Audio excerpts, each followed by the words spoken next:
जैसा कि हमने कहा कि हिंदी वर्णमाला से शुरू होती है, तो हिंदी की शुरुआत अक्षरों में सभी अक्षर कैसे एक समान है। सबसे बड़ा मैं हूँ, मैं राजा हूँ, मैं हरिश्चंद्र, मैं फूलों में हरा श्रृंगार, और मैं देवों में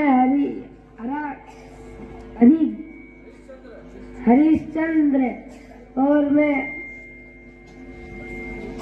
पशुओं में हिरण, और पक्षियों में हंस हूँ, और मैं गाड़ियों में हवाई जहाज हूँ। हवाई जहाज मेरा मुकाबला कौन कर सकता है? अरे तुमसे तो यही उम्मीद थी, तुम शायद भूल गए हो कि सबसे बड़ा मैं हूँ, मेरा मुकाबला कोई भी ना कर सकता। अक्षरों में मैं देशों नहीं, देवों में देव महादेव, वीरों में महावीर, और नदियों में नदाग्नि, और खाने में मिठाई, मलाई, मक्खन, मालपुआ सबसे बड़ा मैं हूँ, मेरा मुकाबला कौन करेगा?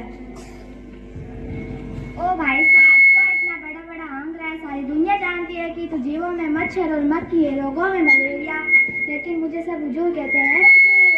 मैं रत्नों में हीरा हूँ, हीरा, मैं भक्त हनुमान, लेकिन मेरा मुकाबला कौन करेगा? वाह रे वाह हीरालाल, क्या बात, तू क्यों लंबी लंबी हाँक रहा है? अरे तू है कौन मेरे सामने? अरे तू तो ऐसे हिंसक और असुरों में हिंसा, मनुष्यों में हलवा और रोगों में हैजा। तू मेरा क्या मुकाबला करेगा? मैं मोह से मत हूँ। ओ भाई, ओ क्यों इतनी लंबी लंबी हाँक रहे हो? सारी दुनिया जानती है कि तुम माँ से मूर्ख, मक्कार, मतलब भी हो। पानी में तो सिर छिपाने के लिए मछली बन जाते हो। तुम माँ से मजदूर हो। कहाँ राजा भोज, कहाँ गंगू तेली, मैं पर्वतों में हिमालय और रंगों में हटे हूँ, मेरा मुकाबला कौन करेगा? पास। अरे तुम मुझे अच्छे से नहीं जानते हो। मैं देशों में महादेश, ऋषियों में महर्षि, और पुरुषों में महापुरुष हूँ। मैं पैरों में महाजन और खाने में मिठाई हूँ। नेताओं में मंत्री। मेरा मुकाबला कौन करेगा? सबसे बड़ा मैं हूँ। क्यों लड़े हो? लड़ाई से तो बात बिगड़ती है। लड़ाई का कोई अंत नहीं। वर्णमाला के सभी अक्षर समान होते हैं। तुम सब तो अक्षर हो, ये भी एक चीज है। वर्णमाला के सभी समान है। जैसे मैं हूँ पूरा, मेरा भी महत्व है जैसे वाक्य है। मत जाने दो, अगर मैं मत और जाने के बीच में खड़ी हो जाऊंगी तो रोको मत, जाने दो। ऐसे आप जैसे अक्षरों का मेरे जैसे चिन्हों का अपना महत्व है। वर्णमाला के सभी अक्षर समान है, सबका अपना अपना महत्व। कोई वर्ण बड़ा या छोटा नहीं होता, इसलिए मैं की लड़ाई छोड़ दो और हम बन जाते हैं जय भारत।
तो दोनों में अंतर था। तो हमारे हिंदी व्याकरण में है जो चिन्हों का और वाक्य का बहुत महत्व है।